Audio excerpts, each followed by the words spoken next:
I lost a lot of weight. Yeah. What did you peak at? What was the most you weighed during the time-ups? Heavyweight? I was heavy. Gervonta, you put up that avatar of yourself as the Cabbage Patch Kid. Yeah. Like, you were like, whoa. Nah, was that a warning sign to you? That was motivation for myself, you know. So when I'm always on the internet. So if I see it, you know, let me go to the gym. The Instagram's on point. You always have like the grab lyrics. Yeah. So. Len, final question for me. You think Gervonta is shooting towards superstardom? Yes. Last year was not the year I don't think any of you wanted. This year there seems to be a real plan. How do you think the roadmap goes? If everything goes according to your fruit, in terms of the way you forecast it with these fights? I'm very confident that he'll be unified champion by the end of 2019. I feel very confident of that, and he's going to fight at least 3 times this year. We're getting started earlier, and that's what it's about. We have a plan. We've always had a plan. Mm-hmm. You know, just sometimes things get, you know, and that's why I really wanted to address that. I mean, you've heard a certain promoter out there saying, "Oh, well, he needs to fight 3 times a year." Duh. It's just like, and I get it, because it's like you're trying to steal everybody else's fighters. But you know, my thing is focus on your shit and what you got going on, and your fighters who are fighting over there on the dead zone. You know, off TV. Don't worry about what Gervonta Davis has got going on. We know that he should have been fighting more. I mean, it doesn't take rocket science to figure that part out. You know, it's frustrating. It was frustrating on Floyd's part, my part, Al's part, his Lauren's part, Calvin's part. Everybody's frustrated. But again, we stuck together as a team, and again, we coming now. We coming in 2019. Trust me. Gervonta, you were talking earlier about how this is your first A-side. You're in the main event now. How motivating is that for you? No, this is not your first main event in the U.S. First main event in the U.S. I wanted to be a sold out, so I believe it will be. You know, so I'm just ready. This fight?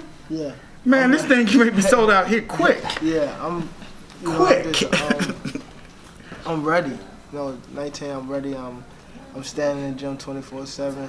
You know, I'm just ready to see where 19, you know, hold me, and if I stay focused.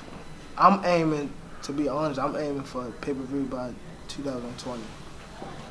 So we got to do a lot of hard work and 19 to get there. Do you see anybody out there that could be your opponent pay-per-view? A lot of people. You know, a lot of people around that 30, 35, weight class.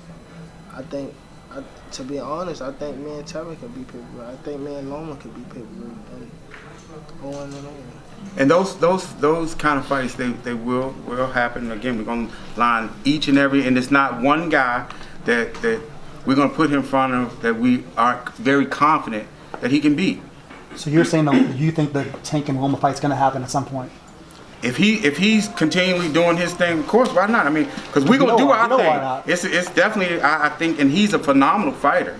I have a great deal of respect for his fight game, but he can't beat Tank though. You don't think politics will stop it though? No, I don't think politics. I mean, I think anytime that you have big fights that can be made, and guys who have resonated with the casuals. And Tank has an unbelievable following. Yeah. And see, that's what I think, it can't be said enough. That's why I know for a fact that he will be the biggest star, because he has the ability to go out there and put on those dynamic performances. And see, we think outside of the sport, unlike a lot of other people. We think outside of the sport. That's how Floyd became the biggest star in this sport. We don't just look at it as boxing. You know, the casuals. Again, I just mentioned to you about a 75-year-old guy from the gym talking about wanting to see him fight.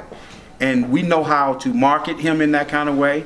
And again, that's why he will be having these fights in these big sold-out arenas that will be fights that will be over in 2, 3, 4 rounds, no matter who he fights.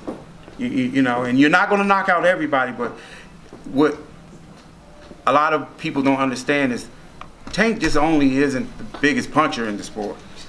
He's a tremendous boxer. He just hadn't had a chance to showcase those skills, and it's okay. But he's continued to hone and perfect that, working with Calvin, you know, and Kenny and the rest of his team to showcase that.